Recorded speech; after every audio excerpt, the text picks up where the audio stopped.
Good morning and Jai Hind to all of you. This is Rashmi Singh from VS Memorial Public School. Today I am going to complete my chapter 3 of class 6 geography. The name of the chapter is motions of the earth.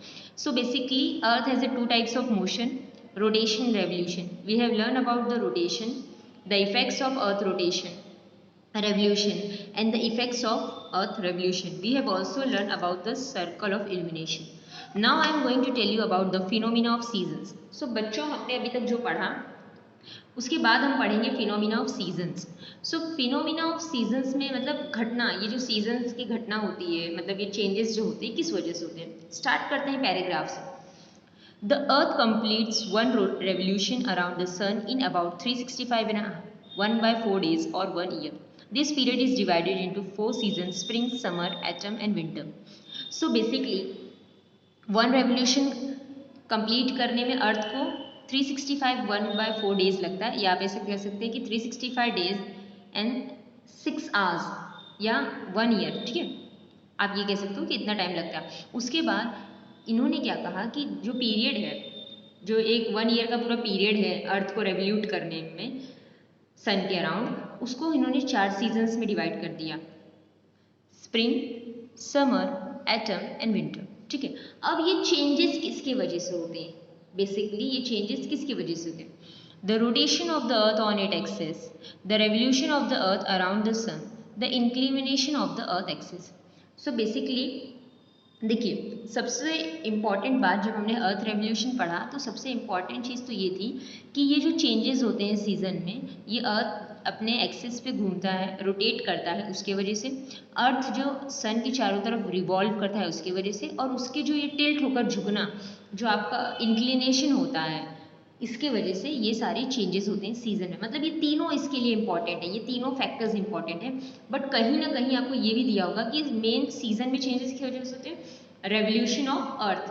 तो अगर कहीं आपको सिर्फ revolution of earth दिया है तो उसको गलत मत समझिएगा. रेवोल्यूशन ऑफ अर्थ ही सबसे मतलब 80% सही है. इंपॉर्टेंट तीनों की है, पर अगर सबसे ज़्यादा इंपॉर्टेंस पूछा जाए तो रेवोल्यूशन ऑफ अर्थ की.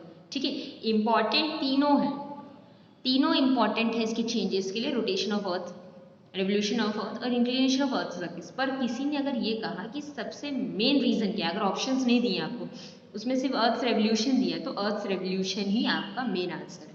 ठीक है, नेक्स्ट इन्होंने क्या कहा, figure 3.8 shows the movement of the earth around the sun. अब फिगर 3.8 आपका पेज नंबर 105 पे, ये देखिए, इस फिगर को ध्यान से देखिए. ये आपको पूरा देखिए, अब यहाँ रेवोल्यूशन के थ्रू ही तो शो किया गया है पूरा आपका फिनोमिना ऑफ सीजन्स, मतलब जो भी फिनोमिना ऑफ सीजन, जो भी घटनाएं घटित हुई हैं इसी के थ्रू शो की गई हैं. पैराग्राफ को रीड करते हैं फिर चैप्टर को समझते हैं. The movement of the earth around the sun. The position 1, 2, 3, 4 shows the position of the earth on 4 selected days: 21st March, 21st June, 23rd September, 22nd December. The interval between these dates is about 3 months.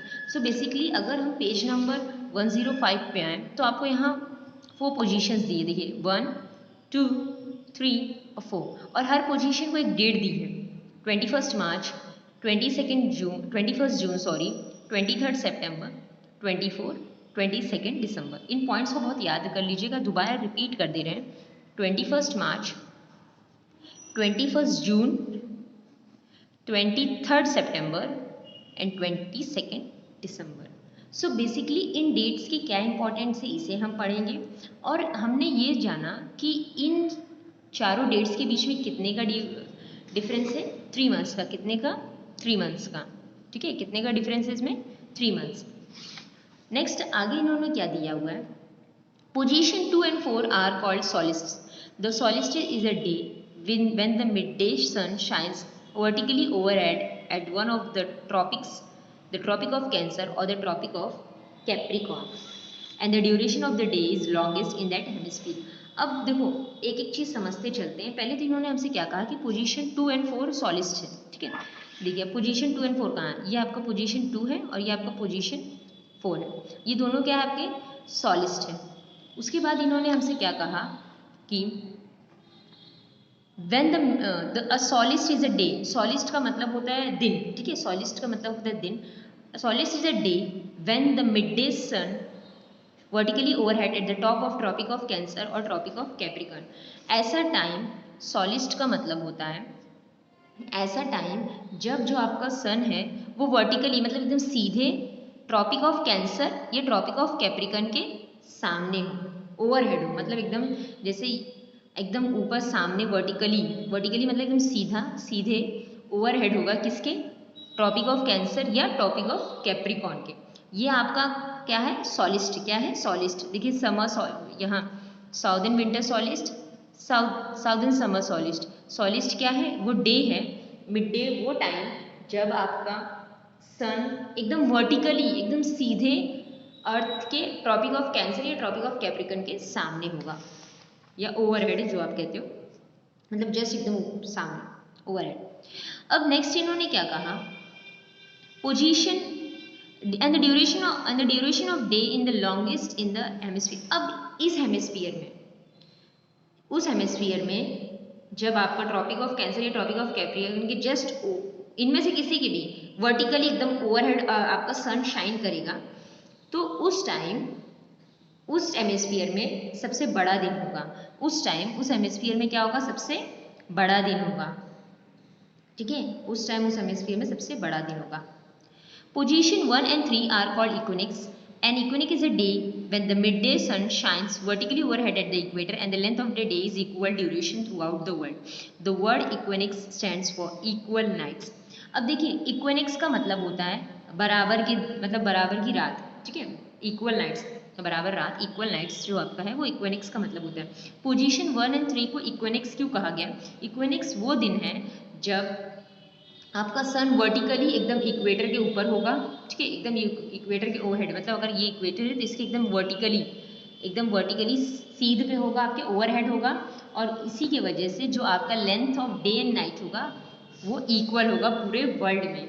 मतलब ये दो दिन जब रहेंगे position 1 और 3 के time, आपके पूरे वर्ल्ड में डे एंड नाइट्स इक्वल रहेंगे, 12 आवर्स के डे एंड नाइट्स इक्वल रहेंगे, ठीक है। अब पोजीशंस देख लो, पोजीशन 1 एंड 3, इसे इक्वेनिक्स क्यों कहा गया है? क्योंकि इक्वेटर पे सन डायरेक्ट वर्टिकली ओवरहेड होगा, मतलब एकदम सीध पे होगा, एकदम सामने होगा वर्टिकली उसके, और इसी वजह से इस समय इस दो दिन 21 मार्च एंड 23 सितंबर, मतलब ये दो पोजीशन के दिन पूरे वर्ल्ड में डेज एंड नाइट इक्वल होंगे, ठीक है, पूरे वर्ल्ड में डेज एंड नाइट इक्वल होंगे। और आपके जो पोजीशन 2 और 4 में सॉलिटिक्स में क्या था, इसमें ये कहा गया कि इस जब टॉपिक ऑफ कैप्रिकॉर्न या टॉपिक ऑफ कैंसर के जस्ट सामने या वर्टिकली ओवरहेड आपका सन होगा, तब उस समय उस हेमिस्फीयर पे सबसे बड़ा दिन होगा, उस टाइम उस हेमिस्फीयर पे सबसे बड़ा दिन होगा। नेक्स्ट अब हम पढ़ेंगे इन द नॉर्दर्न हेमिस्फीयर, ठीक है। अब इसको समझते हैं बच्चों, क्लियरली चीज़ों को समझते हैं कि क्या कहना चाह रहे हैं। Position 2 on 21 June is summer solstice, position 4 in 22 December is winter solstice, position 1 on 21 March is spring equinox and position 3 on 23 September is autumnal equinox. अब देखो, अगर किसी ने आपसे पूछा कि सोलिस्ट का मतलब क्या है तो आप इजीली बता पाओगे, ठीक है। अब मैं अगर आपसे पूछूं इक्विनिक्स का मतलब क्या है तो आप वो भी बता पाओगे कि इक्वल नाइट्स, मतलब डे एंड नाइट इक्वल रहे। अब इन्होंने चारों पोजीशंस को बता दिया है। देखिए पोजीशन 2 क्या है, 21 जून है, समर सोलिस्ट, क्योंकि अब समर का सीजन खत्म होने वाला रहता है, वही 21 जून आपका क्या हो गया, समर सोलिस्ट आ गया, ठीक है। 22 दिसंबर विंटर सोलिस्ट, क्योंकि इन्होंने 4 सीजन्स में भी डिवाइड किया है ना, तो उसके अकॉर्डिंग हमें समझाने की कोशिश की है। 22 दिसंबर आपका विंटर होता है, आपको पता है ये ठंडियों का समय होता है, तो विंटर सोलिस्ट कहा गया है। 21 मार्च स्प्रिंग इक्विनिक्स कहा गया है, क्योंकि उस समय दिन रात बराबर रहते हैं। तो ये एक आप पूरा ना फिगर अपने माइंड में ड्रॉ कर लीजिएगा। आपको 4 अर्थ की पोजीशन दिखानी है, 1 2 3 4, ठीक है। 1 आपका 1 और 2, 1 और 3 सॉरी, 1 और 3 आपका इक्विनिक्स होंगे। आप सन डायरेक्ट इक्वेटर के सामने होगा, वर्टिकली ओवरहेड होगा, और जिस वजह से दिन रात डेज एंड नाइट इक्वल होंगे, ठीक है। नेक्स्ट उन्होंने पोजीशन बताया 2 एंड 4, ट्रॉपिक ऑफ कैंसर या ट्रॉपिक ऑफ कैप्रिकॉर्न, दोनों में से किसी एक के जस्ट सामने आपके क्या होगा, सन होगा, जिस वजह से दिन उस हेमिस्फीयर में डेज आपके क्या होंगे, लॉन्गर होंगे। क्लियर। अब नेक्स्ट पार्ट्स हमें पढ़ना है समर सोलिस्ट। अब इसी को ब्रीफ में पढ़ना है, इन चारों पार्ट को ब्रीफ में पढ़ लीजिए, आपका चैप्टर कंप्लीट हो जाएगा। So summer solstice, the north pole is inclined towards the sun while the south pole is turned away from the sun. Figure 3.9, आप फिगर को देखिए, हम रीड करेंगे, आप समझ जाओगे. So look at the figure 3.9. What is given? देखिए ये आपका इंक्लिनेशन है जो हल्का सा टिल्ट हुआ है, झुका हुआ है. North Pole, South Pole, Arctic Circle, Tropic of Cancer, equator, Tropic of Capricorn. Sun के डायरेक्ट रेस पड़ रहे हैं, सन के डायरेक्ट रेस पड़ रहे हैं किस पे? देखिए मैंने आपसे बताया था ना कि जब ट्रॉपिक ऑफ कैंसर के जस्ट, ये ट्रॉपिक ऑफ कैंसर है, इसके जस्ट सामने आपके सन के डायरेक्ट रेज पड़ रहे हैं. कौन सा सॉलिस्ट होगा तब? ये आपका ये समर सॉलिस्ट है. इन्होंने पहले हमें समर सॉलिस्ट बताने की कोशिश की है. तो समर सॉलिस्ट में आपके ट्रॉपिक ऑफ कैंसर के जस्ट सामने सन की रेजेस पड़ रही हैं इस हेमिस्फीयर में. अब नॉर्दर्न हेमिस्फीयर में आपके डेज क्या होंगे? लॉन्गर होंगे. क्या होंगे? लॉन्गर. अब पढ़ते हैं चैप्टर को. The rays of the sun falls vertically over the Tropic of Cancer. The rays of the sun fall vertically over Tropic of Cancer. कितने होते हैं? 23 1/2 डिग्री नॉर्थ. इसे आप जानते हैं ना, इसका लैटिट्यूड क्या होता है? 23 1/2 डिग्री नॉर्थ. ठीक है. The larger portion of the northern hemisphere gets heat and light from the sun. Days are longer than night in northern hemisphere. Place in the northern experience summer region, the longest day and the shortest nights occur on 21st June in the northern hemisphere. All the above conditions are reversed in southern hemisphere.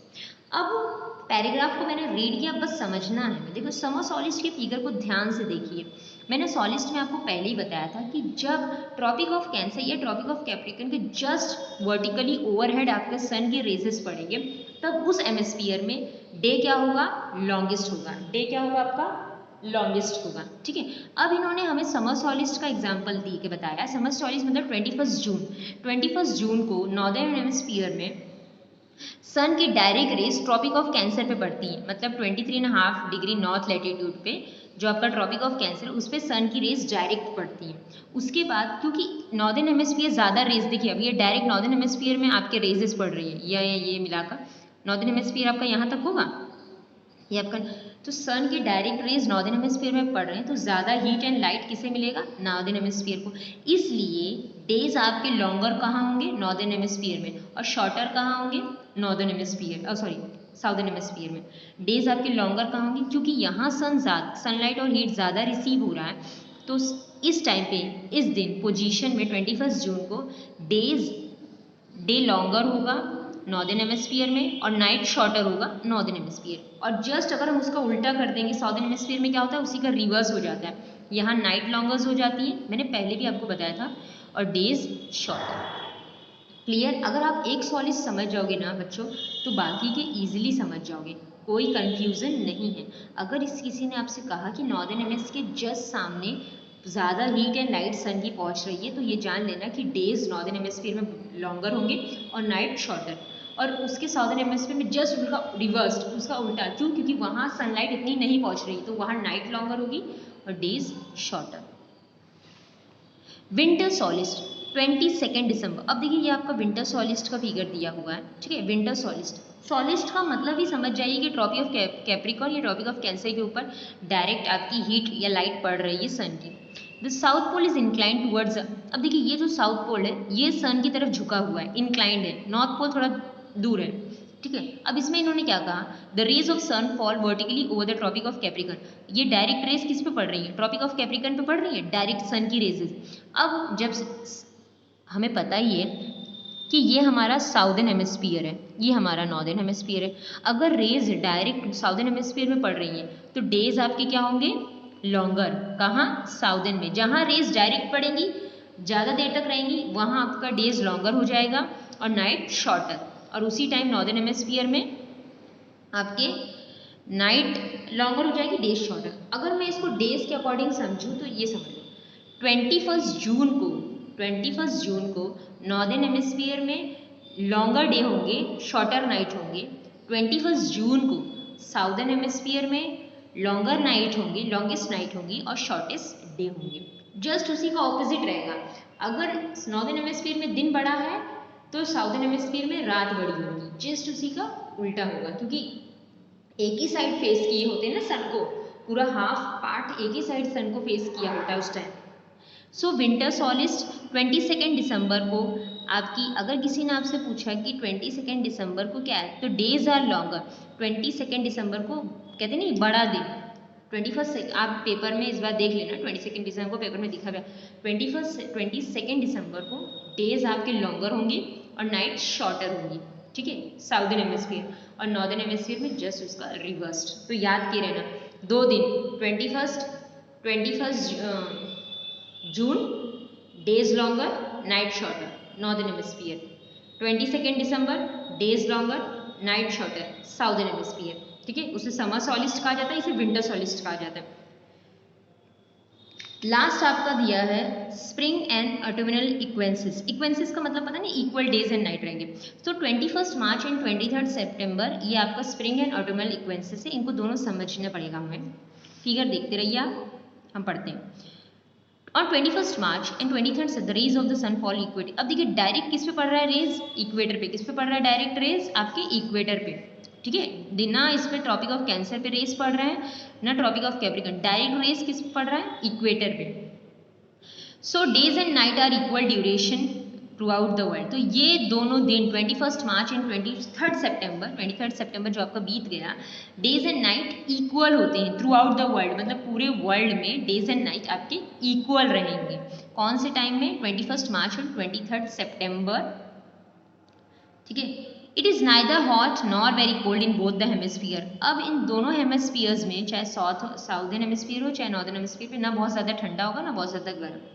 The northern hemisphere experienced spring from 21st March and autumn risen from 27. It reversed in southern hemisphere.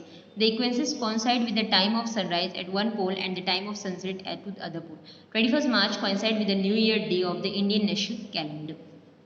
So basically इन्होंने ये कहा कि जो 21 मार्च और 23 सितंबर है, इस दिन equator पे डायरेक्ट सन की रेजेस पड़ती हैं, ठीक है, क्लियर है। उसके बाद इन्होंने क्या कहा कि सन नॉर्थ पोल और साउथ पोल के इक्वल डिस्टेंस पे, देखिए सन के डायरेक्ट पे यहाँ से और यहाँ की जो डिस्टेंस होगी वो इक्वल है।